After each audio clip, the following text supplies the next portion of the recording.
ọ̀bọ fúnra lára ẹ̀ ní ọ̀pá rẹ̀ dọ̀gẹ̀dẹ̀ lúná ọ̀bọ ni ó para rẹ̀ dọ̀gẹ̀dẹ̀ lúná. ńgbà tí wọ́n ń ṣèfinijoyè Alágo Ọjà pẹ̀lú àwọn tó kù Aláàfin sá lọ torí pé bónílé bá ń ṣe nǹkan tí tẹ́nàntì ọ̀bá ti lè dúró ń bẹ̀ yóò fẹsẹ̀ fẹ́ náà ni àwọn tí a rí Ọlọ́run ọba ṣeun bàbá wo Olúbàdàn ràn yàn wá ìgbákejì gómìnà ńlọ wá ṣètò ayẹyẹ ìgbádélé ni lórí àti fúnni lọ́pàṣẹ àti fúnni sàtífíkẹ́ẹ̀tì ṣùgbọ́n ṣáájú kí n tó tẹ̀síwájú Ọ̀yọ́ Empire Diary ó tún gbé nǹkan kan jáde mọ̀kàn ní kẹ́ ẹ gbọ́ sétí ni òun kọ́ lè tó tá a wá ṣe ó ní Ọọ̀ni was ẹrú slave to Odùduwà Mr. E. Olúfúnṣọ́ bẹ́ẹ̀ ṣe ń sẹ̀mí lọ́wọ́ ohun rere ohun ayọ̀ ohun ìdùnnú lọ́lọ́wọ́ bá fi sẹ̀yìn lọ́wọ́ pẹ̀lú stíkà tẹ́ ẹ fún mi Ọọ̀ni was ẹrú slave to Odùduwà looking after his idols idol tó ní tọ́jú wọn ò tí ì sọ fún wa if Odùduwà was not around Ọọ̀ni was the one looking after the palace ńbo l'Odùduwà ń lọ ṣeéṣe pé Odùduwà ń lọ Dubai tàbí Odùduwà ń lọ Mọ́kà tàbí Odùduwà ń lọ Jerusalem ńbo l'Odùduwà ń tráfù lọ tí fi ń fọ̀ ní sọ́lé ńbo l'Odùduwà ń tráfù lọ tí ọ̀wá ságbàjòyè tó lè mú lérò d'Odùduwà tó jẹ́ pé ẹrú ni wá ń sọ́lé d'Odùduwà àáfẹ̀kẹ́ sọ fún wa when if Odùduwà was not around Ọọ̀ni was the one looking after the palace that is why they call him Arole regent Alafin was the direct son of Odùduwà how do you want crown ẹrú to be more superior to the son okay o pẹ̀lẹ́ o ọ̀rẹ́ mi Ọ̀yọ́ Empire Diary a ti sọ fún ọ nígbàgbà bọ́ọ̀ bá mọ̀ tán lọ́ọ̀rì béèrè kọ́mọ jẹ́ pọ́ máa lè gan ni wọ́n gan ọmọ àlè tiẹ̀ ní ọ́ ò lè jọmọ ọkọ that is lọ béèrè wípé tá ń bí Ọ̀rànmíyàn wọ́n sọ fún ọ wípé Ògún ni bàbá Ọ̀rànmíyàn a sì sẹ́ ní láti máa pariwo palantia lórí eléyìí ó di kóró oyè náà kó lè wá ó di kóró oyè náà kó lè wá àwa tí mo oyè jẹ náà sóyè àwa tí mo oyè jẹ náà o àwa yìí sàròyè mọ̀mọ̀ jẹ àwa tí mo oyè jẹ náà so eléyìí ó jẹ́ ti Ọ̀yọ́ Empire Diary bí wọ́n ṣe ń pòsì tí wọ́n ń kó bá bàbá wọn now ẹ̀já gbọ́ despite the protest by Alafin of Ọ̀yọ́ Ọba Akeem Abimbola Owóadé Ọ̀yọ́ State Governor Ṣèyí Mákindé has elevated Alago Ọjà Mr. májẹ̀mú mi God bless you Ọ̀yọ́ State Governor Ṣèyí Mákindé has elevated Alago Ọjà and 13 other Ọ̀yọ́ high chiefs to crown wearing obas and presented them with instruments of office on Friday òní ní jẹ́bàrún. The coronation ceremony took place at Olifet Baptist High School, Ọ̀yọ́. The colorful ceremony witnessed the presence of traditional rulers, political leaders, senior government officials, and traditional and cultural stakeholders from across the state. Speaking on behalf of the governor, the deputy governor, Barrister Adebayo Lawal, said the elevation of the chiefs to overship positions underscore the administration's commitment to strengthening traditional institutions and promoting peace and development at the grassroots. He congratulated the newly crowned monarchs, noting that their ascension to the status of crown-wearing nobles was both of recognition of their leadership and the reaffirmation of the enduring relevance of traditional institutions. The enduring relevance of traditional institutions in governance, peace building, and grassroots community development. He urged the monarchs to uphold integrity, fairness, and service to their people, stressing that their reigns should be characterized by peace, inclusiveness, and support for government programs aimed at improving citizens' welfare in their domains. According to him, the state government holds traditional rulers in high esteem because of their roles as custodians of culture, promoters of unity, and partners in progress. The deputy governor added that the synergy between government and traditional rulers remain vital in addressing security challenges, promoting unity, and accelerating grassroots development. Earlier, the State Commissioner for Local Government and Chieftaincy Matters, Otumba Ademola Odo, described the event as historic and culturally significant, saying it represented not just the installation of royal fathers, but reaffirmation for Oyo's rich heritage and enduring traditions. He said, the Yoruba Traditional Institution, one of the oldest and most revered in Africa, remains central to governance, culture, and unity in Oyo land. The beaded crown, he noted, is a sacred symbol of authority, service, and divine responsibility, and those who wear it are called to lead with integrity, courage, and compassion. Ojo commended Governor Makinde for approving and sponsoring the program, adding that the coronation of 14 nobles at once symbolized unity, continuity, and renewal within Oyo land. Within Oyo land. Ìlú tó lọ́ba kan tẹ́lẹ̀ tí wàá lọ́ba mẹ́ẹ̀ẹ́dógún. Ọlọ́run yóò bá wa ṣe láṣeyè. Mr. Adetoye, God bless you, sir. Reaffirmed government's commitment to strengthening collaboration with traditional rulers for conflict resolution, cultural preservation, and community mobilization. The newly elevated monarchs included the Alago of Agwoland, Alago of Agwoland, Oba David Oyediran, the Baba Yaji of Oyo, Oba Afanjamukaila, the Alajagba of Oyo, Oba Samuel Oduride, the Ọ̀nà Ìsókun of Oyo, Oba Isiaka Tela títí lóye.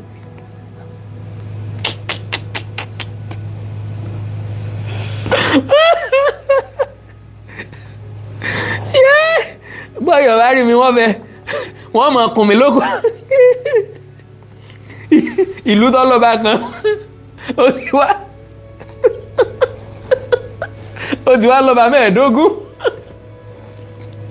láàrin ìṣẹ́jú àyá.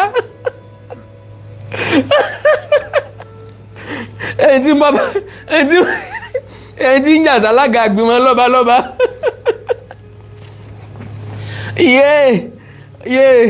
Orí ìyá mi o, Ṣèyí Mákindé ọgbọ́n pọ̀, ó yá bá kírètì àwọn ọba ẹ̀rẹ̀ ìjà alága àgbìmọ̀.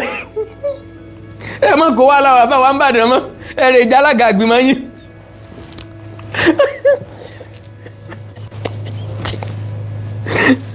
Ẹ̀rẹ̀ ìjà alága àgbìmọ̀ yín kẹ́ mọ́ jẹ́ permanent chairman yín bẹ̀.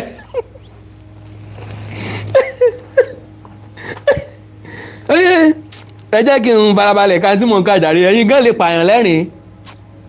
Ẹ̀yin olólùfẹ́ mi gan lè pààyàn lẹ́rìn jàre. Kí ló ṣẹlẹ̀ gan náà? Ẹ jẹ́ nǹkan tí mo fẹ́ kà jàre.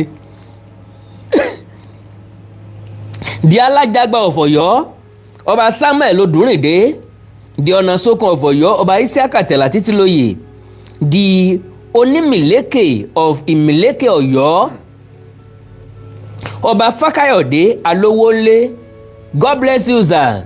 Kí lórúkọ ẹni? Mr. Michael Ọládẹ̀jọ mi ò ní wáyé tìsà, God bless you sir. Ọba Fákáyọ̀dé Alówólé, the Onígbunduku of Gbunduku Ọ̀yọ́, ọba Sàláwù Oyèníran, the Olóòdù of Òjòǹgbòdú, Olóòdù of Òjòǹgbòdú, ọba Ọláníyì Adégbòyè, and the Alápàrà of Àpàrà, ọba Tìjání Ajéìgbé. Others were the Onídòdè. Yóò Ọ̀yọ́ ìrọ̀lẹ́ pa ọ̀yá bàǹtàná. No, stand mi wà náà. Bàǹtàná. Ẹnì kò rí tó ilé ìbàjẹ́ ń bo bàǹtàná. Help me tán. So ẹ̀yin olólùfẹ́ mi ẹ máa wo, ẹ̀yin náà ni partner in crime mi o. tọ́yọ̀ bá ti mú mi wọ́n jọ mú wa ní o, kò sí wàhálà o. Àárọ̀ ọmọ kan wọ́n débi pé sọ̀rọ̀ wá stand sí sọ̀rọ̀ wá stand sí. Okay, others were the Onídòdè of Ìdòdè land, ọba Oyèlékè Yusuf, the Ibasamu of Ọ̀yọ́ empire. Eléyìí ló caught attention mi. Ibasamu Sàmù, ìkànnì àwọn Ọ̀yọ́ Mèsì. Bàbá ti gbé Ọ̀yọ́ empire lọ, bàbá ti jogún empire ti wọn. Ó sí yẹn ọ̀yá tàn kejì. Bàbá ti gbé empire lọ ti wọn pẹ̀lú ògo Ọlọ́run. So Ibasamu of Ọ̀yọ́ empire, ọba Lamidi Jimoh, the Alago Ọjà of Àgọ́-Ọ̀já land, àwọn wọn nílẹ̀ wọn, land ilé wa ń bí tọ̀dọ̀ wọn. Ọba Ganiu Busari, the Agbakin of Ọ̀yọ́, ọba Asimiyu Jimoh, the Alákèétàn of Akéétàn, ọba Jimoh Oyèlẹ́yẹ, the Elépè of Ìṣẹ̀kẹ̀, ọba Abel Oyèkàn. Major highlights of the ceremony was the official presentation of instrument of office comprising the staff and certificates, as well as the formal crowning of the monarchs.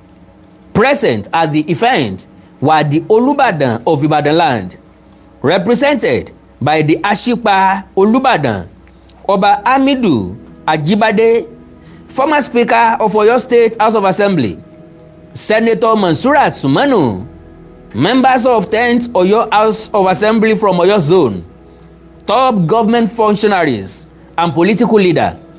It will be recalled that the Alafin of Oyo, Oba Hakeem Owade, had approached the Supreme Court seeking an order to restrain the Oyo State government from elevating and crowning the high chiefs in his kingdom.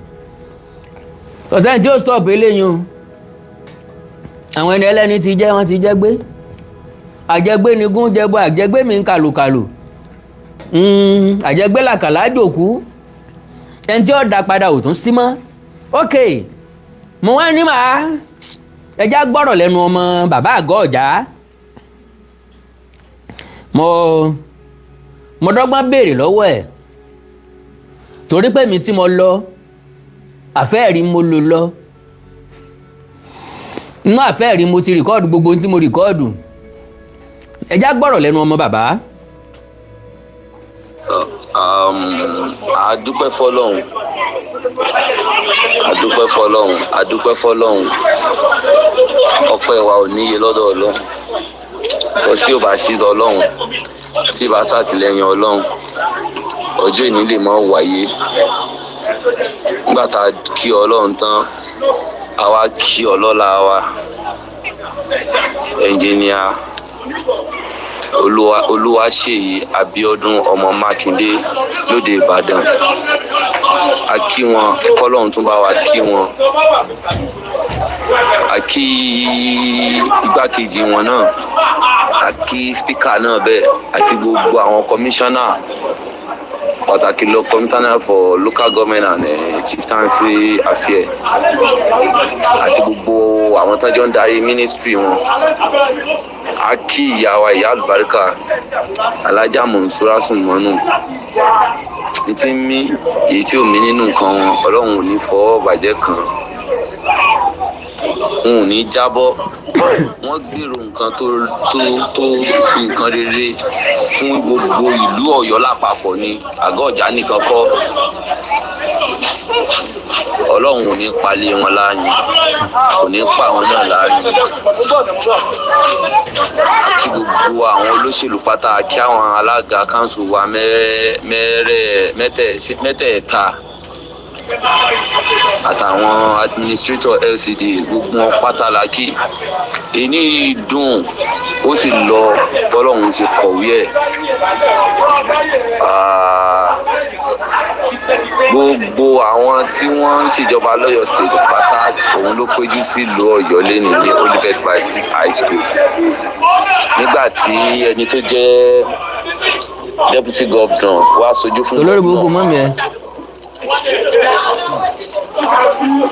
àti gbogbo àwọn commissioners àtàwọn lọ́balọ́ba tó wá rẹpísẹ́ǹtì council of obas, ìjókòó gbogbo lọ́balọ́ba láti òkè ògùn ní láti Ìbàdàn ní láti Ìrúwà across Ọ̀yọ́ state. Gbogbo wọn ni wọ́n péjú tí wọ́n wá yẹ wá sí. Kò sí gbogbo ètò náà dẹ̀ lọ nírọ̀wọ́rọsẹ̀. Wọ́n gbé adélé gbogbo àwọn tí àgbéga dé bá, wọ́n gbé adélé wọn lórí. Wọ́n gbé adélé bàbá wa kábíyèsí Abdulgani Ajíbóyè Búsàrí Alago ọjà, wọ́n gbé adélé àwọn lórí. Léyìí tí ń sáàmì oore tó ti bọ́ sọnù, agbára àṣẹ tó ti bọ́ sọnù lọ́wọ́ àwọn baba ńlá wa láti bí ìgbà ọdún sẹ́yìn. Ọlọ́run ṣe ní ọjọ́ revolution, ó dá ipò lọ sí òní ìwà padà. So inú gbogbo àwọn aráàlú ń dùn, inú ìdùnnú ni gbogbo àwọn aráàlú àgọ́ ọjà àti gbogbo àwọn aláhoro pátá àti gbogbo Ọ̀yọ́mèsì, inú ìdùnnú ni wọ́n wà lásìkò yìí látara revolution tó wáyé pé adúpẹ́ abọ́ kúrò lóko ẹrú. Ọ̀rọ̀ wa ò gbẹ́jọ́ wẹ́wẹ́, ká sá máa dúpẹ́ ni.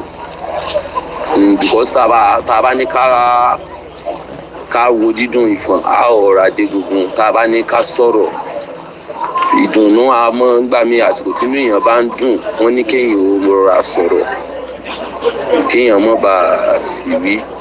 Ìgbà míì tí èèyàn bá dẹ̀ tún bàjẹ́ náà kéèyàn rọra sọ̀rọ̀ kéèyàn mọ́ bá a tún sì wí ní ìdàkejì, kéèyàn mọ́ bá a sì sọ tó.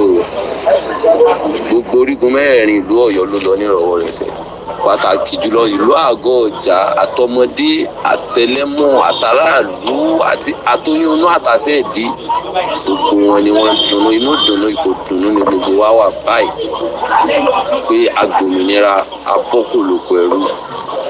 So ìyẹn ni bó ṣe lọ ní ìlú Ọ̀yọ́ lẹ́nu. A sì dúpẹ́ lọ́wọ́ Ọlọ́run kó tì wá lẹ́yìn. Adúpẹ́ lọ́wọ́ gbogbo àwọn ẹni tí ọpẹ́ tọ́ sí, akíwìpẹ́ ẹni tí kíkí tọ́ sí. Kọ́lọ́hún lọ́jọ́ ìní kó bá wa kí gbogbo wọn àti gbogbo ẹ̀yin Afẹ́nifẹ́re náà tí a mọ̀ rí tí a rí rí, gbogbo yín náà la kí lọ́yún even lórí social media. Gbogbo ìròyìn tá à ń rí ìròyìn ìdùnnú ni, àtẹlómìn tá àti ìgbúrò rí tá a mọ̀ rí, wọ́n sì ṣùgbàkẹ́ wa. Ọlọ́run ó ṣùgbàkẹ́ wọn, Ọlọ́run ó sọpọ́tì gbogbo wọn náà. So bí gbogbo ẹ̀ ṣe lọ ní ìyẹn ni pé tẹ́ṣà in short gbogbo ẹ̀ ṣe lọ lẹ́nu nìyẹn. Kò síjà, kò síta, kò sí casualty kan bí ti wùlé ó mọ. Nítorí òfin ní tádé yẹ gbogbo wa òkè màládé, kò sí gómi, kò sí òtẹ̀mí, àlàáfíà ni gbogbo wa wà àdúpẹ́ fọlọ́run. ok brother mi ti sọ̀rọ̀ now ṣé ẹ rí ẹ̀yin olólùfẹ́ mi ẹ má kó bá mi o gbogbo ẹ̀yin tẹ́ ń béèrè ọ̀rẹ́ mi ọ̀wà làlá Amẹ́ríkà ọkọ làlá Amẹ́ríkà o ọ̀rẹ́ mi ni ọkọ làlá Amẹ́ríkà o yọ̀rẹ́ mi ni ọkọ làlá Amẹ́ríkà o kò ní pẹ́ sọ̀rọ̀ o yóò wù mí láti gbóhùn lẹ́nu àwọn èèyàn bíi mélòó kan ọ̀kọ́lá ti di méjì ọ̀kọ́lá tí ń ṣe tíátà ká má dáa kọ ọ̀kọ́lá security l'Amẹ́ríkà ó di méjì ògbóni òǹpìtàn yóò wà láti gbọ́rọ̀ lẹ́nu tiẹ̀ náà bóyá yóò tún búṣe yìí Mákindé pé Alago Ọ̀jábò lẹ́lẹ́ lọ ẹlívéètì kọ́ yẹ kẹ́ ẹ jẹ́ kó wà nípò baálẹ̀ títí ayé ni so yóò wù wá láti gbọ́rọ̀ lẹ́nu wọn because tí ìṣù bá ń ṣẹlẹ̀ báyìí nílẹ̀ káàárọ̀ òjíire as a commenter as a commentator as ẹlẹ́nu yíyọ̀ gbọ̀lọ̀ bíi ilá kò sí ní tó burú báwa náà bá dá sí ti ń lọ tí kì í bá ṣe pé ọlọ́wọ́ kan àbùsí nínú. now àwọn tí wọ́n gba dé ìpín mẹ́ta ló bọ́ sí ìpín àkọ́kọ́ ni Alago Ọ̀já tó dáńfó gedegbe ìpín ẹlẹ́ẹ̀kejì òun náà ni àwọn tí wọ́n ń pè ní aláhoro ìpín ẹlẹ́ẹ̀kẹta ń làwọn Ọ̀yọ́mèsì ìpín ẹlẹ́ẹ̀kẹta tó jẹ́ tọ̀yọ́mèsì ohun méjì péré làwọn Sàmù àti Àgbákin nìkan ni ọ̀rá àyè wá ṣùgbọ́n wọ́n fadé wọn lẹ̀dẹ̀ wọ́n tó náà ti kà wọ́n máwọn tí wọ́n gbadé wọ́n sá ti agree báwọn fẹ́ gbadé òjòjò ní ṣògùn tààrà ògùn ò le ó túmọ̀ sí pé bàbá náà ti dọba látòní lọ ìrandíran wọn ti dìran tí jọba but unfortunately inú Ọ̀yọ́ ni gbogbo wọn jọba sí inú Ọ̀yọ́ ni gbogbo wọn dé adé sí tí Yorùbá bá ń sọ wípé bógún bá jẹ lọ ọgbọ̀n jẹbọ̀ bẹ́ẹ̀ bá ń wẹ́ni tọ́jẹ mọ́mì yín lówó lọ ẹ tètè sẹ́rí padà ń tòsí kẹ́ ẹ má bàa pàdé ẹni tí bàbá yín jẹ lówó kété tọ́rọ̀ ti bẹ̀rẹ̀ ńlá ti sọ̀rọ̀ àsọtẹ́lẹ̀ sínú ayé Ọ̀yọ́ àti Aláàfin kì í ṣe ti gbéraga awùsàkún torí pé kò sí ní tó lè ṣègbè lẹ́yìn wọn ò ní àwọn ọgán ọ̀dẹ̀ mọ̀ pé ẹ̀yìn àwọn fẹ́ wọ́n mọ̀ wípé òpó ibi táwọn dúró lé lórí jẹjẹrẹ ti jẹ díẹ̀ ó ti jẹ tán ṣùgbọ́n torí pé èèyàn kankan ò fara ti ní ọ̀jẹ̀ ó ṣubú àwọn sì ń fọkàn sí bọ́n ṣe ń wò lọ́ọ̀kan tójú rẹ̀ dán mọ́ránmọ́rán wọ́n rò pé stand wọ́n mọ̀ pé kò stand mọ́ wọ́n mọ̀ pé jẹjẹrẹ ti jẹ́ òfegè ní dúró tó dúró tẹ́ bá fìkà lásán tí yóò ṣubú àwa fìkà lásán tí ọwọ́ mẹ́wẹ̀ẹ̀wá la wá fi tì í ẹ wá dúró bí ó ṣe túbú ìkọjá ààyè orun orí kẹ̀kẹ́ ní kí ẹnikẹ́ni àbí ọba kọba kọkọjú ìjà sọ́ọ̀ ni elúkélú kan kì í tọ́ ni gbáyé kété kan tó rin gbáyé kìtì tẹ́fọ̀n elúkélú kan kì í tọ́ ni okùnkókùn kan kì í tó kó àgbàlé wọ́n dánwò náà wọ́n kẹran ṣé bí Yorùbá ní ọkà pa bàbá òjò lápẹ̀gbọ́n ṣèbé àtàbìrù Soro ńlọ́rán ya lọ sọ́run asante ọmọ tó ń dẹsà ejò sí ọ̀bá tàn ni bí ọ̀bá bá tàn sí kò bá rọba kẹ́ ẹ tó sọ̀rọ̀ nípa empire ẹ kọ́kọ́ mú value empire fún gbogbo ìran káàárọ̀ òjíire jáde fún wa àǹfààní tí empire yín ṣe fún wa ẹ kọ́kọ́ produce ẹ kọ́kọ́ provide ẹ̀ ìgbà náà lẹ tó lè proud of empire n tó bá ṣèlú lóore ilé yẹn máa ń fi yan gàn kì í ṣe ń tọ́ pàlú lẹ́kọ́ kì í ṣe ń tọ́ bá yí ọ̀pọ̀lọpọ̀ àwọn èèyàn jẹ́ àwọn èèyàn wá ń sọ wípé ṣé kìí ṣe pè ní ń jọ̀yọ́ ṣé ìṣègùn ní ń ṣe lórí wọn ègún àwọn tẹ́ ẹ tà lẹ́rú táwọn èèbó sọ tán sọ sínú omi láti inú ọkọ̀ ojú omi ńgbà tẹ́rù pọ̀ jù nínú ọkọ̀ tọkọ fẹ́ rì wọ́n wá ògbé kí la lè ṣe ẹjẹ́ á dí èrò tí ń bẹnu ọkọ̀ ikú àwọn baba ńlá baba wa àwọn ìyá ńlá ìyá wa ni wọ́n wá bẹ̀rẹ̀ sí tì wọ́n sómi aboyún ń bẹnu wọn tó bòdò lọ sáwọn yìí ó súre èpè òyìnbó ọmọ ajá lóòjọ́ kò sépè tí í já ó ti lọ òkúta ẹ̀sìn ẹsẹ̀ rẹ̀ wá yọ ọ́ta síbẹ̀yìn ńlẹ̀ mọ̀ wọn ara yín tó yẹ kẹ́ ẹ máa jẹ kẹ́ ẹ máa fi iṣu kan yọ̀ kẹ́ ẹ máa fi iṣu képo kẹ́ ẹ máa fòkèlè rún bẹ̀ kẹ́ ẹ máa fòróró jẹ́sú jẹ́jẹ́ yín ìgbéraga sì báyé yín jẹ́ ìgbéraga sì jẹ́ kẹ́ ẹ tán lójú ayé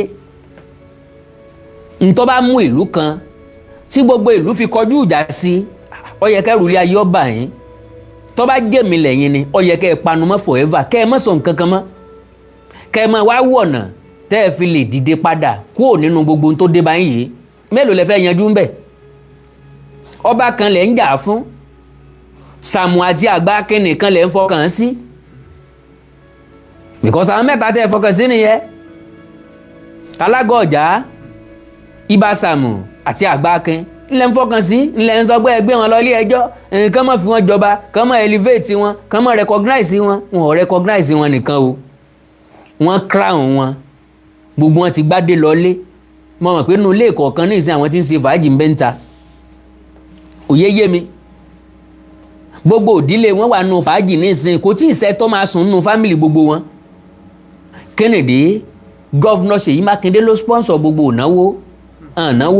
ìnáwó kékeré wọn ná ìnáwó tí wọn kàn tó ná lé náà ní ti fàájì ẹjá pẹran káyísà sún ẹjá máa ṣe fàájì ẹ máa mú ẹ máa jẹ ẹ máa mú wọ́n máa ṣe wọ́n máa sọ ńbẹ̀ lódìdí ọ̀sẹ̀ yìí délẹ̀ àwọn èèyàn máa kí wọn kú oríire gbọ́ Ọlọ́run jẹ́ káwọn èèyàn kí mi kú oríire má jẹ́ jasini wáyé má jẹ́ yakó bàtà ìṣẹ̀lẹ̀ tí ó ṣẹlẹ̀ tí ìgbéga mi ò fi dé Ọlọ́run jẹ́ ó ṣẹlẹ̀ sí mi ìṣẹ̀lẹ̀ tí ó ṣẹlẹ̀ tí àrọmọdọ́mọ mi ò fi bọ́nu po ọlá gbọ́ Ọlọ́run jẹ́ ó ṣẹlẹ̀ sí mi ìṣẹ̀lẹ̀ tó ṣẹlẹ̀ sáwọn bàbá yìí wọ́n fìtàn balẹ̀ nínú ìlú wọn wọ́n fìtàn balẹ̀ nínú ẹbí wọn wọ́n rescue ẹbí wọn kúrò nínú ègún àtọdúnmọdún ègún àtosùmọsù ìṣẹ̀lẹ̀ ayọ̀ tí ó ṣẹlẹ̀ nínú gbogbo yín pátápátá tí ó ṣẹlẹ̀ nínú ayé gbogbo yín pátápátá tí ẹ̀tọ́ yín tí ó fi tẹ̀ yín lọ́wọ́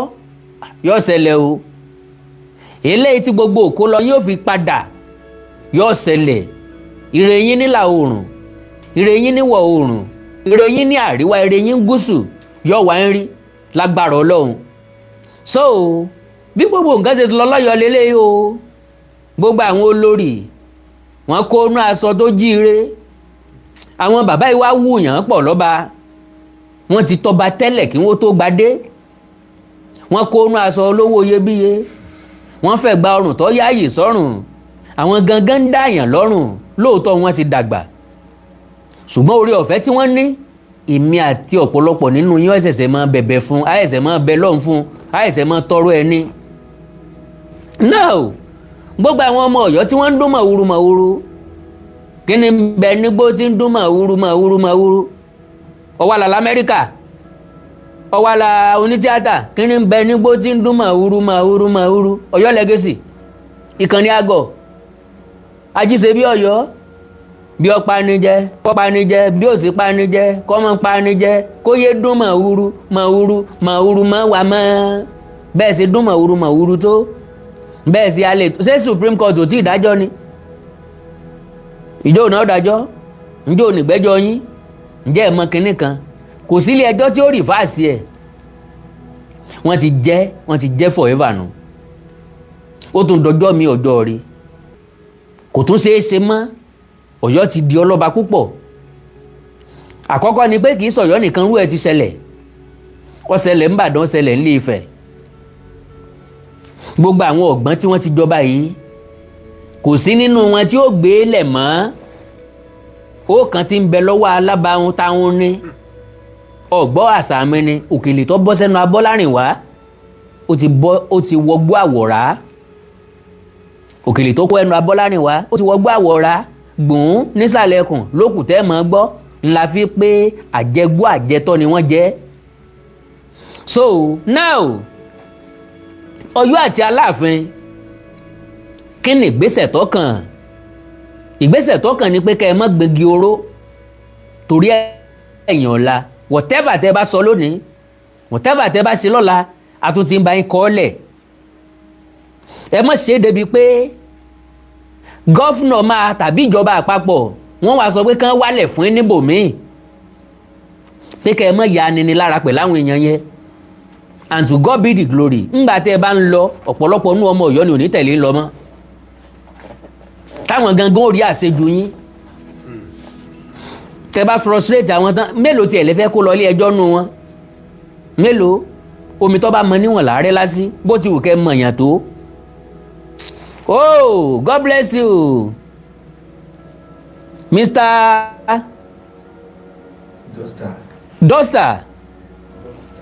Dolstar. God bless you, sir. Ẹ ṣe sticker tẹ́ rà fún mi. So like I said, ẹ má gbégi oró nítorí ẹ̀yìn ọ̀la. Omi tó bá mọ níwọ̀n láàrẹ́ lásì.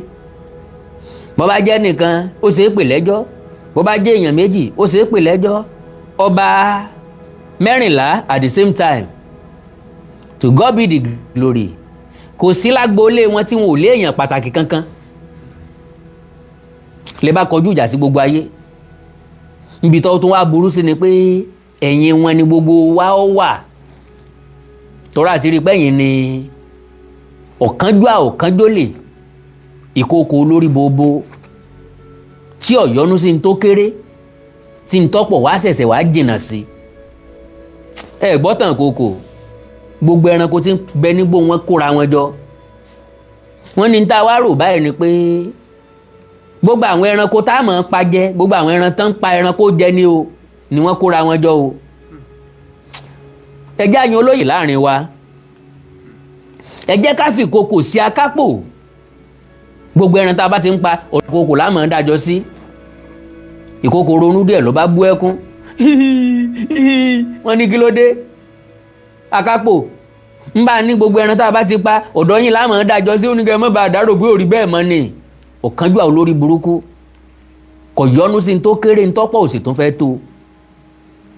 Wọ́n ti láwọn ọmọ dẹ́ran pípa jẹ́ jù sọ́dọ̀ ẹ̀. Òtún ní torí kán má bàa change mind wọn. Ńgbà t'Aláàfin ọgbàdé, ṣé ìgbà tó gbadé ó lóhùn ní báwọn tó kù ṣe ni? Àbí gbígbadé tó gbadé ó fẹ́ jẹ gàba lórí Ìbàdàn ni? Ìlú kan ò jẹ gàba lórí ìlú kan mọ́. Kálukú ọ̀kọjá domain ẹ̀. Kákọ́ ọmọ lùpọ̀ bọ́ kájọ sí àṣepọ̀. Ní pé ìgbìmọ̀ lọ́balọ́ba ẹ̀gbọ́n gba tí mo sọ lẹ́ẹ̀kan, mo ní òní ni World Radio Day. Káàkiri àgbáyé ni wọ́n ti ń ṣàyájọ́ rédíò. Àwa tá a wá jẹ́ ẹgbẹ́ sọ̀rọ̀sọ̀rọ̀, ṣé mo ṣe program lórí rédíò ni? N bóri social media mọ́ wà. Ṣùgbọ́n o sí ń bẹ̀, má béèrè pé bóun náà ṣe pín. Ẹ tí ò lẹ́gbẹ́ láyé ò lè lẹ́gbẹ́ lọ́run. Ẹgbẹ́ tí mò ń bá wọn ṣe lẹ́gbẹ́ iṣẹ́ tí mò ń ṣe. Fiban láyé Fiban sì wá o, kò ní kú o. Ambrod ni mò ń ṣe nísìnyí. Bó bá jẹ́ ẹgbẹ́ tíátà àti ṣe NTP à ń ṣe tampan. Báyìí ẹgbẹ́ iṣẹ́ lèmi mọ́ báyàn ṣe. So gẹ́gẹ́ bẹ́ẹ̀ náà ni wọ́n ṣe gbé kalẹ̀ fẹ́yìn ọba. Ẹ máa rojú ara yín, ẹ máa dára yín mọ̀.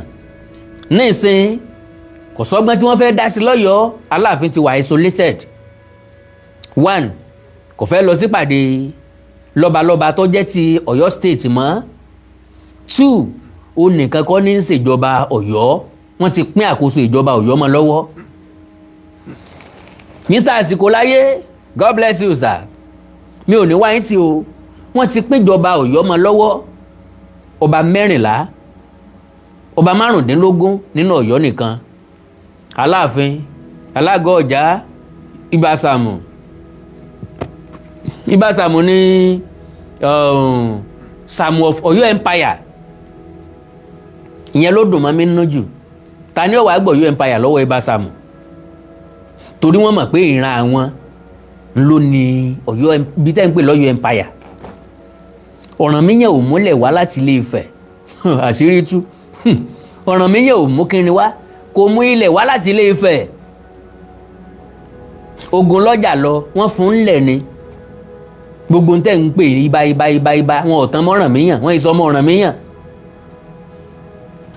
so olóòka ti gbòòka báyìí owó àwédòfo àkàndá ọ̀rọ̀ Awikonko ẹni awí fún ọ̀bàjọ́ gbọ́ mọ̀ báyìí èèyàn fẹ́ pè mí díẹ̀ ẹ jẹ́ ń gba ìpè díẹ̀ ìpè díẹ̀ +234 915 147 9599 bóyá kí mi kú oríire ni bóyá kí mi kú àjàyè bóyá kí mi kú àjàṣẹ́gun bóyá kí mi kú àṣeyọrí ni bóyá sì bú mi ni ọ̀yá tàbí 090 4851 9362 090 4851 9362 tàbí 091 5147 9599.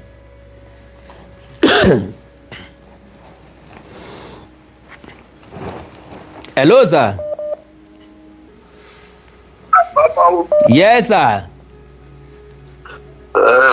On behalf of gbogbo ọmọ kóòtù jìrìbí àkí àwọn olóyè tuntun àkí àwọn kábíyèsí tuntun. Àwọn kábíyèsí àwọn ọba tuntun.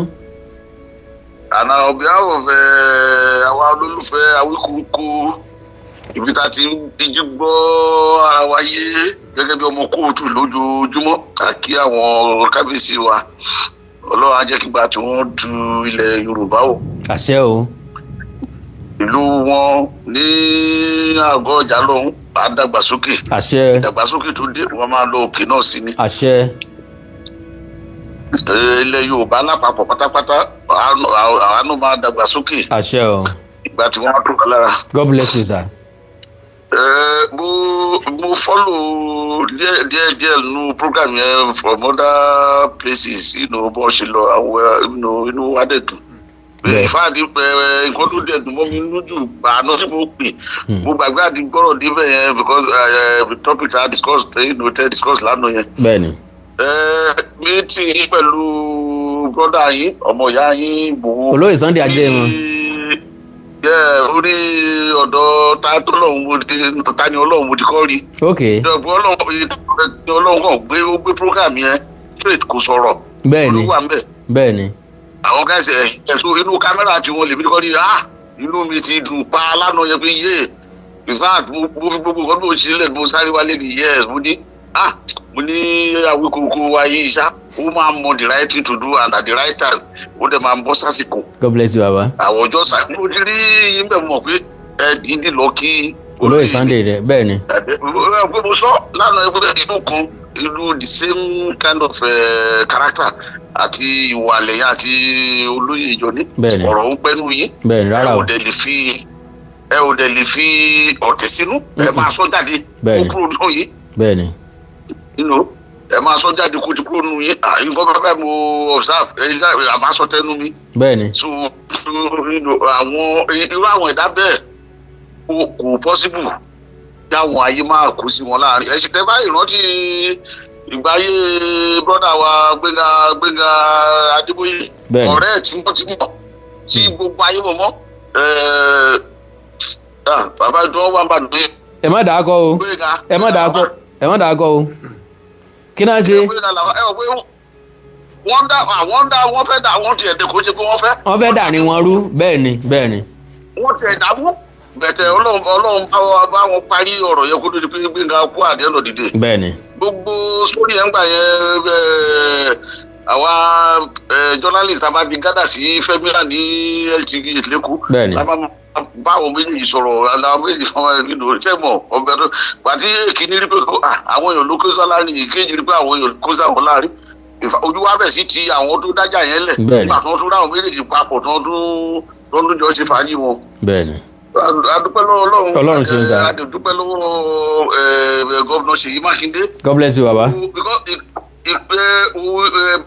Ìsìn ó lé gọ́vnà tí máa sọ pé ó ń gbé àwọn ìgbésẹ̀ tí our late governor ní Ondo state Akérédolú ń gbé. God bless you baba. Akérédolú bá ti rí kan pé àìlè ìtọ́sí ìkọ́ tó yẹ ká ṣe nílẹ̀ Yorùbá ni he doesn't care, he's going to do it. Kò kí nǹkan tí anybody máa sọ. God bless you baba. ṣe ti Akérédolú ní gbogbo Àmọ̀tẹ́kùn tá a sọ lé ní àbámá ní.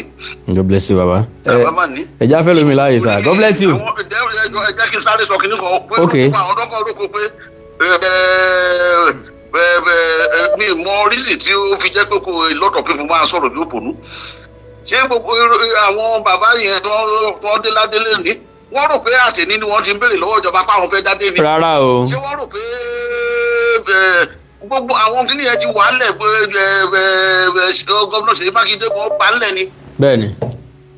àwọn pending issues ló ti wà á lẹ̀ ni and the governor just say look báwo la ṣe máa fi gbogbo kìnìún ilẹ̀ kó wọn máa divide all the time. ẹ jẹ́ ká fún àwọn bàbá wọn dá ẹ táìsù tó yìí tẹ́lẹ̀ wẹ̀ ẹ ká fún wọn ládé kí kókó wọn mí làwọn ọmọ ọjà pariwo nínú mi gẹ́gẹ́ bẹ́ẹ̀ ṣe sọ kò sọ pa kí nínú ibù nǹkan jìgbìnì bí àtà fún nínú bàbá wa pátápátá olórí adíládé gbogbo kò lè lọ ìwọ̀nba ní àṣẹ tó lè lọ sọ pé òun ti ẹ̀fẹ́ kírọ́ọ̀sì lọ ọ̀dọ̀ àwọn ọmọ òní Mọdákẹ́kẹ́ lọ padà. bẹ́ẹ̀ ni bàbá ẹ jẹ́ fún káfẹ́ lómi láàyè. God bless you bàbá. ayé ò bá bẹ́ẹ̀ ayé àsìkò táwa yóò fàyè gba gbogbo kinní ẹ̀ mọ̀. bẹ́ẹ̀ ni bàbá. ìkọ́dọ̀ Ọ̀yọ́ àwọn Ọ̀yọ́ tẹ̀ rù sí orí. hello bàbá ẹ jẹ́ káfẹ́ lómi láàyè sir. God bless you sir. hello yes sir. ṣé Awikonko là ń bá sọ̀rọ̀ sà. bẹ́ẹ̀ ni o. hello mo wà pẹ̀lú yín o Awikonko ni o.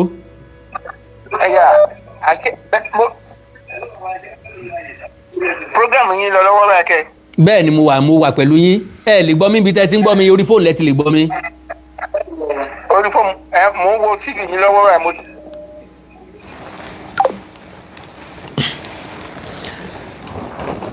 tẹ́ bá ti pè mí ẹ lè gbọ́ mi lórí ibi tẹ́ ti ń wò mí yẹn mọ́ yóò máa delay síra wọn you can only listen to me here ibi báyìí lẹ ti lè gbọ́ mi lẹ ti lè listen sí mi. hello. hello sir ẹ kálẹ́ bàbá. ẹ kálẹ́ sà. ẹ kú ọ̀rọ̀ ìlú o. àwa rèé o. ẹ kú àṣeyẹ o. àwa ní sà. olúwa máa dì yín mọ́ o. àmín o. mo kí àwọn bàbá tí wọ́n jẹ oyè lónìí lọ́tún lósì. God bless you bàbá. òye náà bá wọn kalẹ̀ o. àmín àṣẹ. ẹ rí i pé orúkọ tuntun tó yẹ káwọn bàbá yẹn máa jẹ́ nìsín ni ìgbẹ̀yìn lójú. ẹ rí i pé ìgbẹ̀yìn àwọn bàbá yẹn dùn. ìgbẹ̀yìn á dùn bẹ́ẹ̀ ni. ìgbẹ̀yìn wọn dùn gidi ni. bẹ́ẹ̀ ni. so nísìnyí ṣé mọ̀rúfò ni wọ́n kó àwọn fámìlì wa nísìnyí tí wọ́n lọ máa dọ̀bálẹ̀ fàlàfin báyìí. ó fẹ́ dà bẹ́ẹ̀ o. tòró níwẹ̀ tó fẹ́ máa dọ̀bálẹ̀ fàlàfin o. àbí o. kó náà máa bọ̀ lé náà o. àbọ̀ kí gbogbo wọn kọ́ jọ lọ́ máa dọ̀bálẹ̀ káàkiri bí aláǹgbá ní báyìí. kó náà máa bọ̀ lé. àwọn bàbá yẹn ní ìṣiṣẹ́ rí i pé lẹ́nu wọn nísìnyí omi ẹja nísìnyí ó ń dùn lẹ́nu wọn àsìkò táwọn bàbá yẹn ti dàgbà náà dògbò. honestly. ẹ pé omi tó ro ẹja ó dùn lẹ́nu wọn. bẹ́ẹ̀ ni sà. ó dẹ̀ ti dé bá wọn ló dé bá orí pa ó dé bá lẹ́lu. bẹ́ẹ̀ ni. so gbogbo àwọn tí ó dẹ̀ dé bá káwọn náà máa mú mọ́ra ni o. bẹ́ẹ̀ ni sà. God bless you baba. kí wọ́n máa mú mọ́ra ni o. yes sir. ẹ kú àdúró tì. yes sir. yes. hello. yes sir. ẹ kú iṣẹ́ sá o. àwa ní sà. yẹ mo fẹ́ kọ́mẹ́ǹtì yín ni o. yes sir. God bless you sir. nǹkan tẹ́ ń ṣe. God bless you sir. You are a great philosopher. Thank you sir. Gbogbo nǹkan tẹ́ ẹ sọ nípa Ọ̀yọ́ àti ọba Aláàfin àti Yorùbá nation gbogbo ẹ̀ ló wá sí ìmúṣẹ. God bless you sir.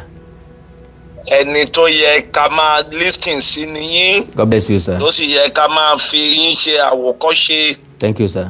Ọgbọ́n ìmọ̀ àti òye tí Ọlọ́run fún yín Ọlọ́run ò ní gbà lọ́wọ́ yín o. Àmín o.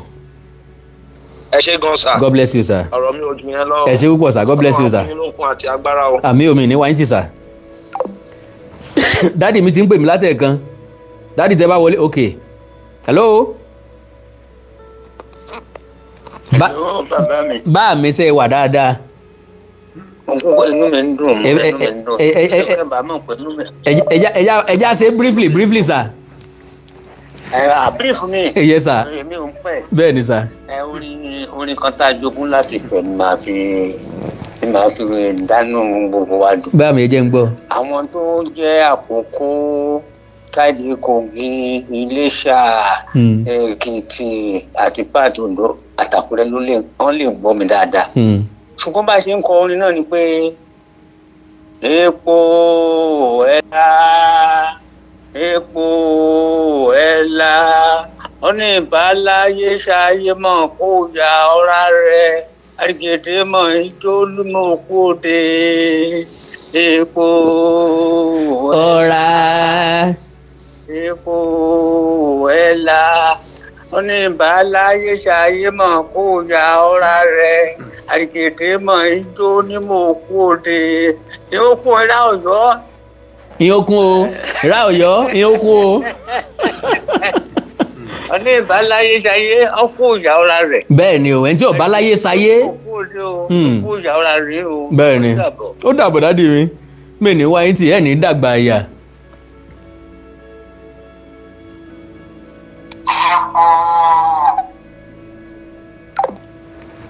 ilé ló ń pè ní fídíò.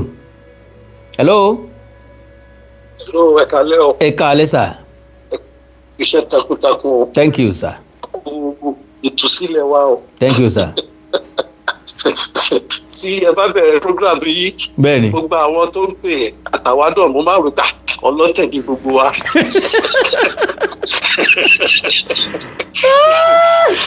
so anyway mo feel pé probably one of the families of àwọn ọba wa tuntun. bẹ́ẹ̀ni. ni wọ́n máa rí program yìí. sure. so èmi ò bá tún advice wọn pé kí gbogbo wọn kọ́ lọ in group láti lọ kí Olúbàdàn. Who is the chairman of traditional rulers ní Ọ̀yọ́ state. bẹ́ẹ̀ni. tọ́ bá tún ṣe yẹn tán kọ́ tún lọ sí the source tí gbogbo adé ti jáde wá. Ilé-Ifẹ̀. tó jẹ́ Ilé-Ifẹ̀. bẹ́ẹ̀ni. kí gbogbo wọn lọ kí. Ọọ̀ni tí Ilé-Ifẹ̀ bẹ́ẹ̀ni. bẹ́ẹ̀ni so inú mi á dùn tọ́ bá lè ṣe. because Ẹ̀gbá ni mí. ok sir. but ó ta mí lára bí àwọn èèyàn wa ṣe gbé wa ní lẹ́gọ̀ọ́fà tó ń fún wa léèrè jẹ for more than 200 years. tàdẹ̀rù pé bóyá òótọ́ náà ń fún wa lọ́dún sọ àṣé bẹ̀rẹ̀ fún lásán irọ́ ni gbogbo ẹ̀. wọn yàtọ̀ sí bandit wọn yàtọ̀ sí Boko Haram. bẹ́ẹ̀ni sir. àtúntò wọn ṣe lórí ìlú ẹ̀tún lọ kọ́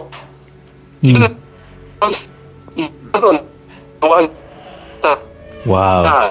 Oòduà Ọ̀yọ́ lẹ́gọ̀ọ́fà yẹn sọ́dà àṣírí ti tú. bẹ́ẹ̀ bíbí ti ṣẹ́jú. ẹ ṣe sọ bíbí ti ṣẹ́jú ọmọ yẹn ti wọjà. bẹ́ẹ̀ni. so God bless you sir. ẹ ṣe mo dúpẹ́ sir. yes sir. ó dà wọ́n sir.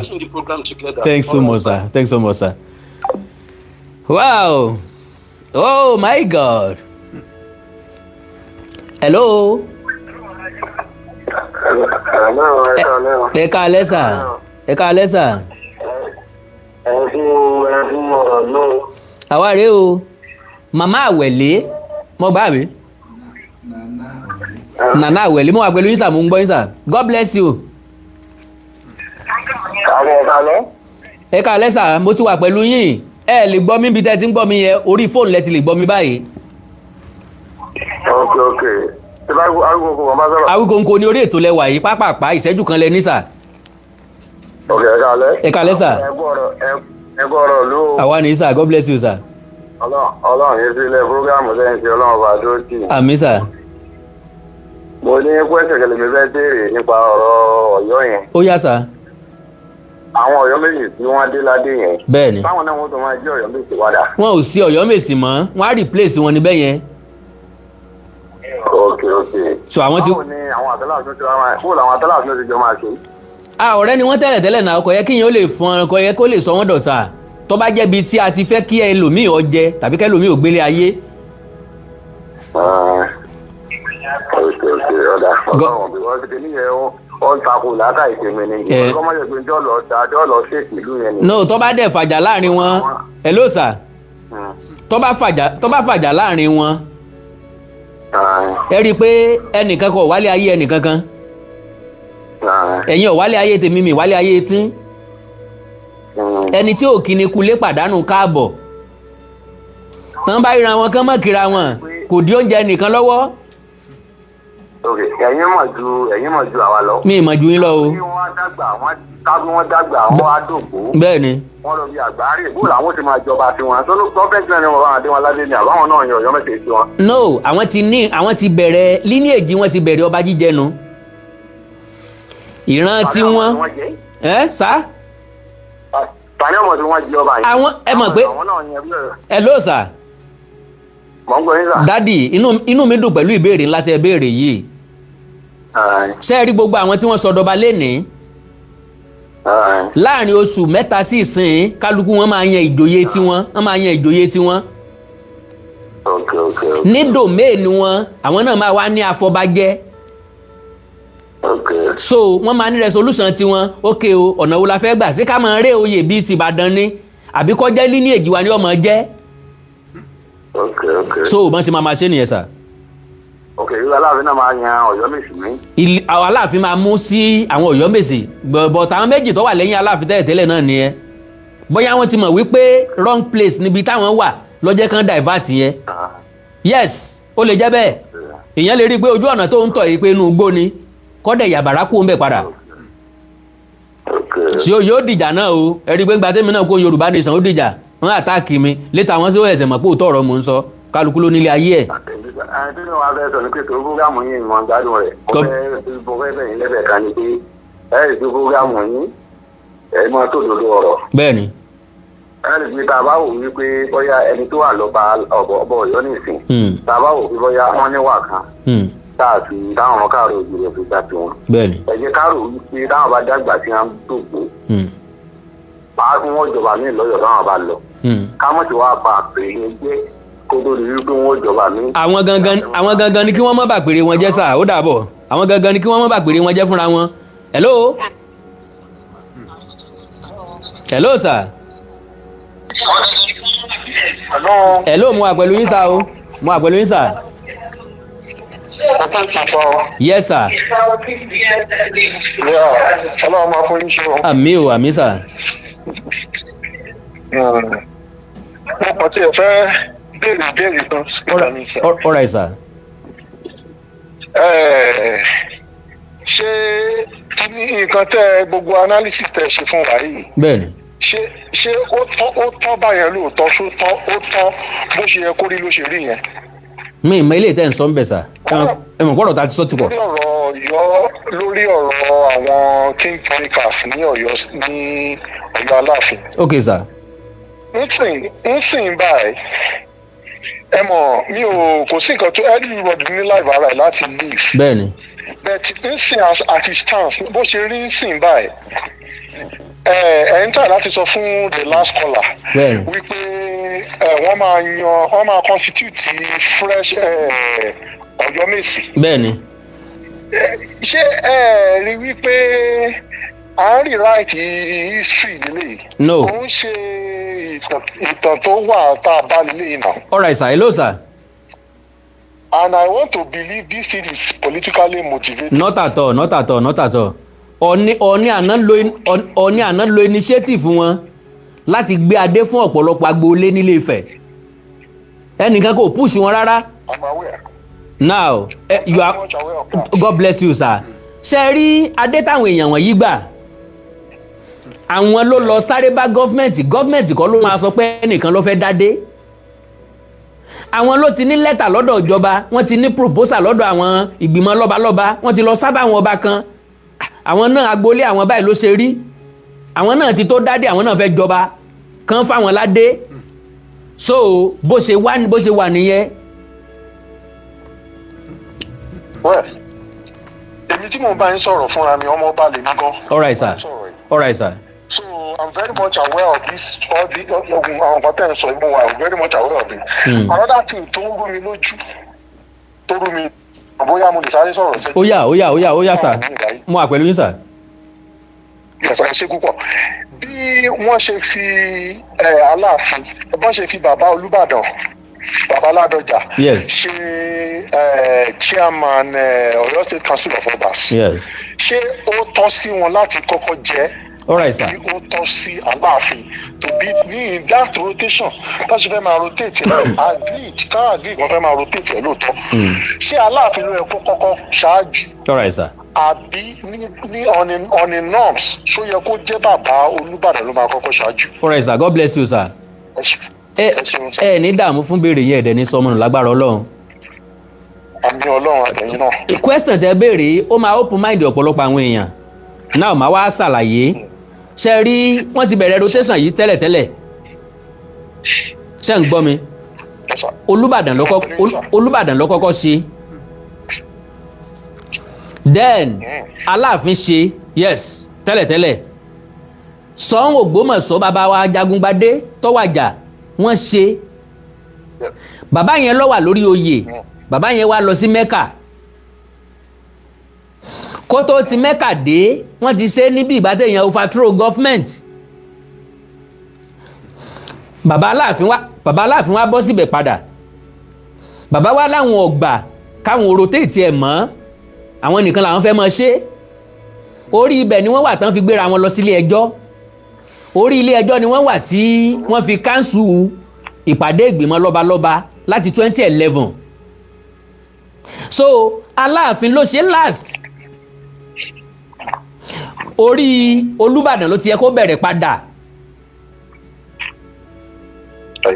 ìyẹn ló wá jẹ́ kí wọ́n bẹ̀rẹ̀ látòrí Olúbàdàn báyìí pé ẹni tó lò tó fi kú òun bẹ̀ kò dẹ̀ túmọ̀ sí wípé ọba kan ló lò tẹ́lẹ̀tẹ́lẹ̀ ọba míì ló débẹ̀ no ìyàpèrè Aláàfin gangan là ń sọ̀rọ̀ nípa rẹ̀ kì í ṣe individuality.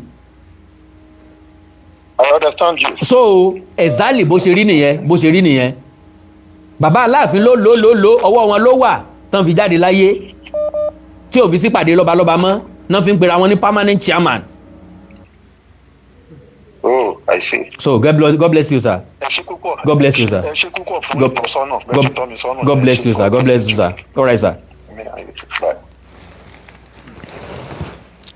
So ẹnìkan kì í jẹ́ kílẹ̀ ọ̀fẹ́ ok wọ́n ra sticker fún mi àbí Olóyè Aliu àti Mr. Mayowa Ọládìméjì àbí God bless you mi ní wáyé tí o ẹ ní wáyé tẹ́ jẹ ti ẹ ní wáyé tẹ́ náà ti lágbára Ọlọ́run iná ò ní tán wo yín ẹ mọ̀ rí mú ẹ mọ̀ rí ná ẹ mọ̀ rí lò nígbàkúùgbà God bless you. Àwọn èèyàn kan pè mí o tẹ́ bá pè mí padà máa pìk ẹ̀ ọjọ́ ọ̀rọ̀ ló ní jẹ́ ni ọjọ́ ọ̀rọ̀ ni hello. God bless you. Hello sir.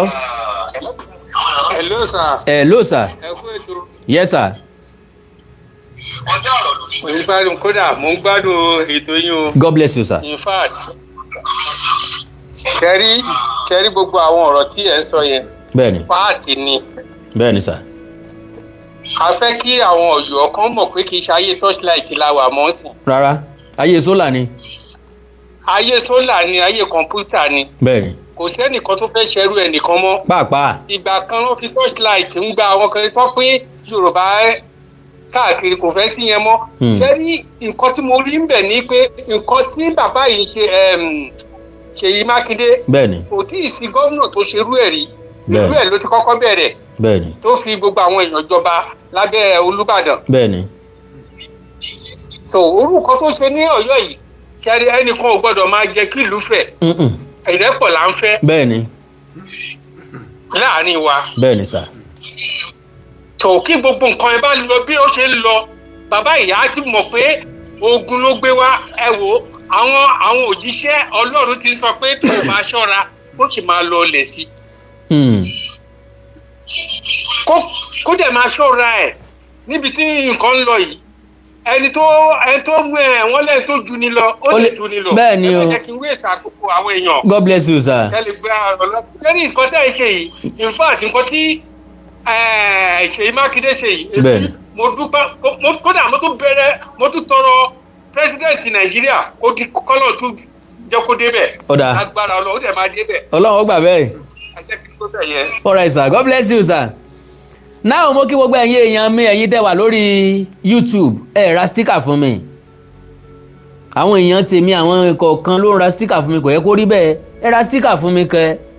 Níbi tẹ́ tí wò mí yẹn tẹ́ bá wò sálẹ̀ ẹ máa rí dollar sign kan bẹ̀.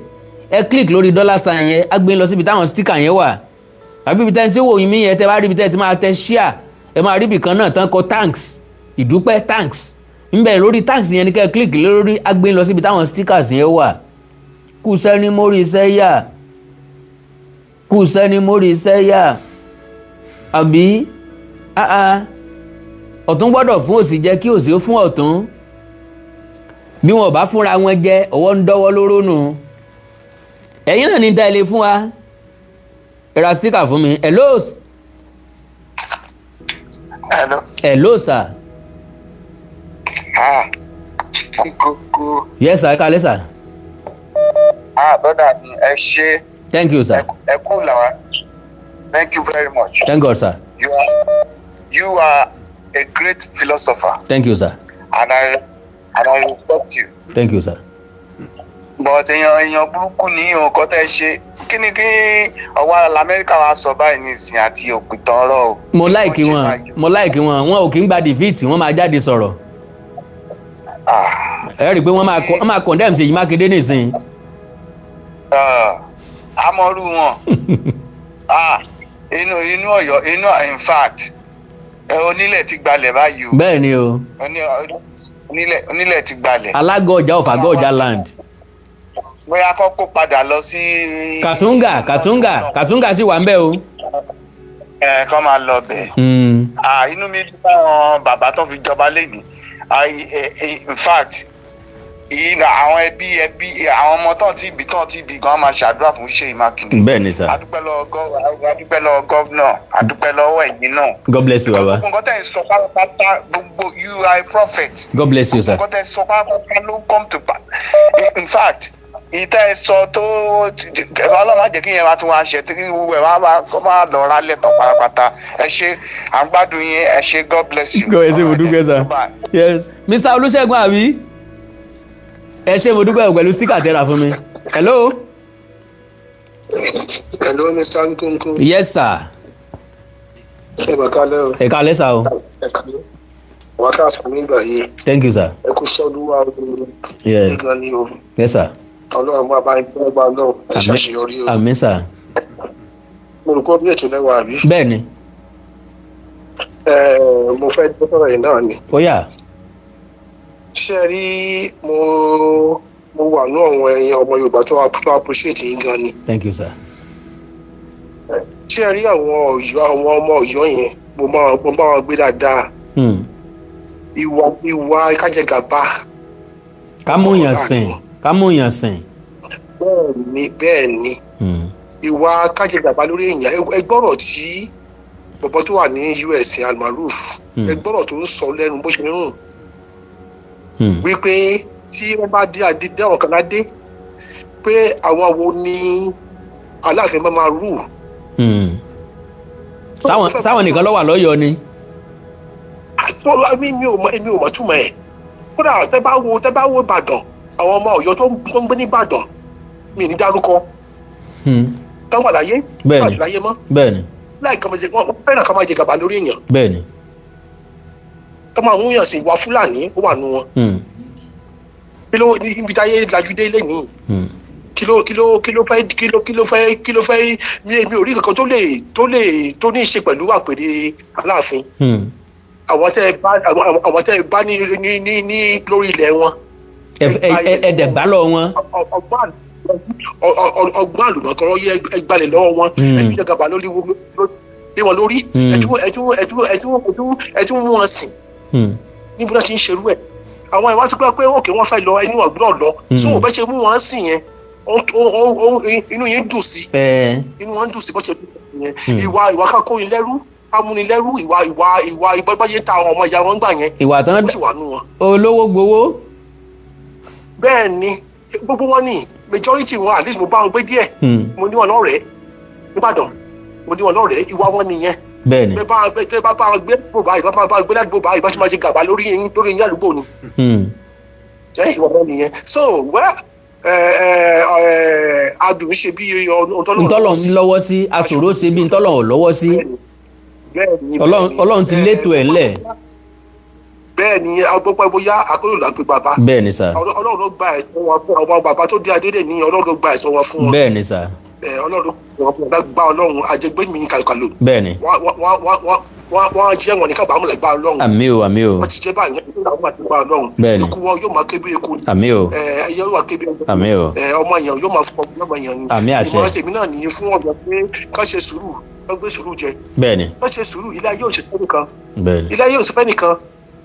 tẹ́ bá kọ́ṣẹ́ lọ́wọ́ ọmọ Ọ̀yọ́ ó jẹ́ mẹkáníìkì náà ṣe nìbàdàn tẹ́ bá kọ́ṣẹ́ lọ́dọ̀ wọn tẹ́ bá kọ́ṣẹ́ ọmọ tó bá kọ́ṣẹ́ lọ́dọ̀ wọn. Mr. Festus Fatoye, God bless you sir, mo wà pẹ̀lú yín o. wọ́n máa mú sí ni. bẹ́ẹ̀ni. ẹ ṣé God bless you my brother. Thanks so much sir. God bless you. ẹ ṣé mo dúpẹ́ o. Thank you sir. God bless you. Yes sir. Mr. Fatoye, God bless you, tẹ́ra sticker fún mi.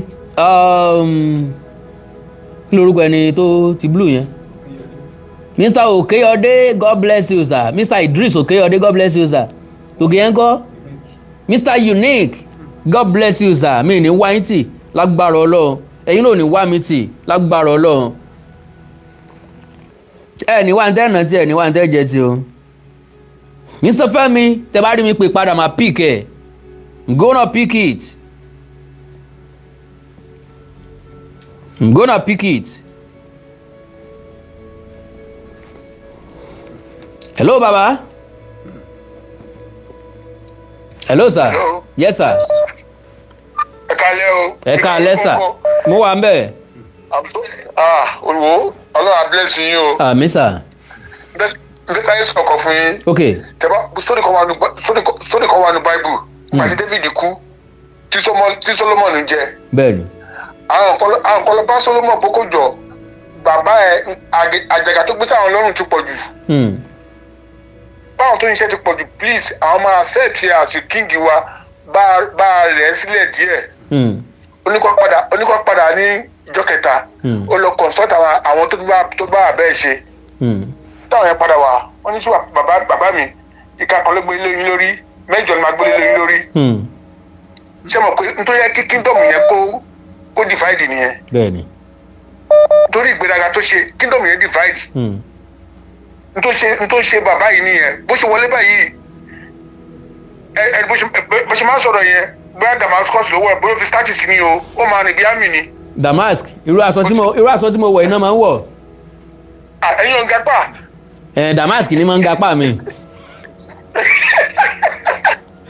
ojú ti di fún ọ àtọkọlá o àti ti lóyìnbó àti ti nàìjà o ojú ti gbogbo wọn ni. Ọlọ́run gbọ́ ojú wọn bó sà, God bless you baba mi ní wáyé tì sà ojú wọn bó dem face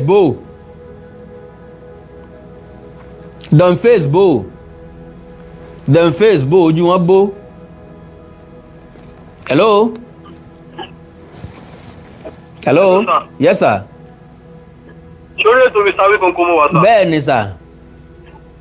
ẹ pẹ̀lẹ́ kú ètò. Ọlọ́run ní tó. a máa ju yín ṣe. Àmín sà. ṣe rí àwọn Ọ̀yọ́ yẹn wọ́n sì máa sáré gan o. wọ́n máa rìn gan. wọ́n máa sáré kàbàkàbà. Ọ̀yọ́ sì máa sáré gan. Ọlọ́run gbọ́. Ọ̀yọ́ sì máa sáré gan endlessly ni o. Ọlọ́run gbọ́. torí mo tún ti rí update gan tó sọ pé Yorùbá àwọn ọ̀jọ̀gbọ́n kan tún ti sọ pé Yorùbá tá à ń sọ sí nǹkan kò súnmọ́ Ọ̀yọ́. kì í ṣèdè wọn. Ọ̀yọ́ sì máa sáré o. mo really dúpẹ́ lọ́wọ́ Ọlọ́run on behalf of bàbá Alago ọjà yẹn. in fact Ọlọ́run wà lẹ́yìn bàbá yẹn gan. Ọlọ́run wà lẹ́yìn wọn. God bless you. Ọlọ́run wà lẹ́yìn wọn. ẹ̀dẹ̀ ṣe ẹ̀yin gangan lẹ dúró ti àṣà àti ṣe kóòtù òjíire Odùduwà ọmọ Odùduwà dáadáa. God bless you baba. mo ti ń fọ́lọ̀ yín tipẹ́ mi lè ṣe kí n máa wéètò yín. God bless you sir. kí n máa wéètò yín even mo ti join member ní. okay Awikonko fast club abi. okay YouTube member yes sir. God bless you sir. YouTube member yeah. God bless you sir. mi ní wáyé sí. àmì ó dàrọ̀ sir. ó dàrọ̀ sir. yes sir.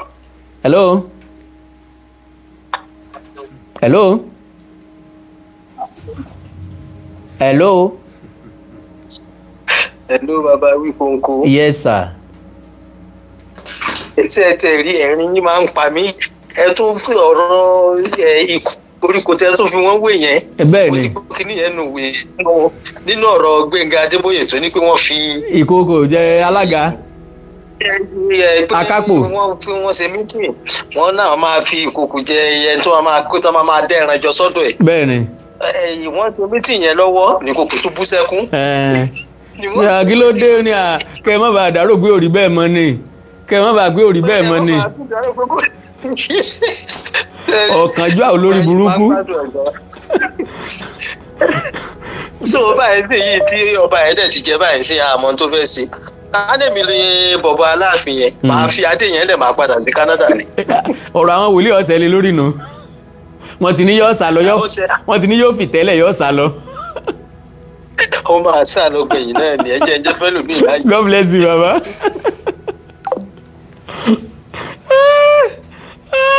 oríṣiríṣi àkọọ́lẹ̀ náà làwọn kò mọ rí nínú tán oríṣiríṣi àkọọ́lẹ̀ ni ẹni tó ń pè mí mi ní pìkẹ́ o mi mọ́mọ́ ní pìkẹ́ ni o. Hello? Hello? Hello? Hello, sir. Yes, sir. Bàbá Awikonko. Kú dédé àkókò yìí, sir. Yes, sir. Ẹni sọ́kù. Àmín, sir. Àtẹ̀yìn náà, sir. Ẹgbẹ́ fún wa. Àmín, sir. Ẹnẹ̀kú ìgbélárugẹ àṣálẹ̀ àlésọ Yorùbá mọ́ kóòtù òjíire náà la máa sọ. Bẹ́ẹ̀ni, káàárọ̀ òjíire bí. Bẹ́ẹ̀ni, ṣe rí nǹkan kan wà tí mo fẹ́ pe àkíyèsí yín sí. All right, sir. Àwọn bàbá wa wọ́n gbọ́n tán àìní àkọsílẹ̀ ni ò jẹ́ ká mọ rírì ọgbọ́n wọn. Bẹ́ẹ̀ni, sir. Ṣe rí òwe méjì péré ni mo fẹ́ rán wa létí. Ok. Wọ́n ní ó wo kété kó jẹyán ẹnu sáré ní ògbódó. Bẹ́ẹ̀ni ó kó owó kété kó gúnyàn. Ṣe rí tó bá jẹ́ pé ààyè gba Ọ̀yọ́ ni wọ́n fẹ́ padà sóko ẹrú kan tó máa ta àwọn ọmọ ilẹ̀ Káàárọ̀-o-jíire ní ẹrú ni. Owó kan ṣoṣo tán mojú ẹ̀ náà nìyẹn. Bẹ́ẹ̀ni wọn àmọ́ bísíǹsì mi. ṣe rí ìkejì òwe kejì tí wọ́n ń pa nílùú mi ní pé ẹni tí a gbé gẹṣin tó ní ewúrẹ́ lòun ò bá gùn kẹsẹ̀ ó lè máa tó lẹ̀. Ṣé ẹ mọ̀ pé kò iṣẹ́ ní yìí nìyẹn. Bẹ́ẹ̀ ẹni ilẹ̀ ni tí wọ́n tẹ́ ní fún. Bẹ́ẹ̀ni. So gbogbo ariwo tí wọ́n ń pa wípé Ọ̀yọ́ empire ibu gan bá ṣe wà ń sìn kò sí empire metropolitan là ń pè lédè òyìnbó pẹ̀lú àwọn ìlú 5 àbí 4 tó wà lábẹ́ wọn tẹ́lẹ̀ metropolitan ni. Bẹ́ẹ̀ni. But Ifẹ̀ ń sìn tá a bá sọ pé kingdom Ifẹ̀ ní kingdom wọ́n nílùú gidi lábẹ́ wọn tí ò ní sọ lórí wọn Ifẹ̀ wàrà Ifẹ̀ tẹ̀dó. Ìgbẹ́túmọ́dù. Gbogbo ẹ̀ gáràjì ọlọ́dẹ. So màá conclude ẹ̀ báyìí. Ẹyẹ tẹ́ mú sínú àgọ́ idẹ. Bẹ́ẹ̀ni. Fọ́gbọ̀n ọdún ìjọ tẹ́ bá túlẹ̀ yóò forí légbó náà ni. Lágbára Ọlọ́run yóò fò lọ o. Iyì ò sí fún Ọ̀yọ́ mọ́. Pátápátá ó ti lọ. Wọ́n ti tẹ́ kọlẹ̀. Bẹ́ẹ̀ni. God bless you, sir. Ó dàrọ̀ sà.